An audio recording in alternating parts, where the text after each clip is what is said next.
Firefighters who responded to the 9/11 terrorist attacks appear to face a higher risk of cardiovascular disease.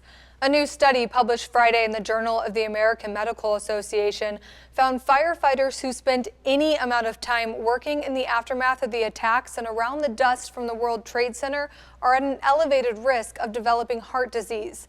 Firefighters who arrived at the World Trade Center the morning of the attack had a 44% higher risk of developing cardiovascular disease than those who arrived later. According to the study, the largest concentration of dust was found immediately after the collapse of the World Trade Center towers. It says with more than 1 million tons of World Trade Center dust, even 1% would constitute an enormous amount of dangerous fine particles in the air.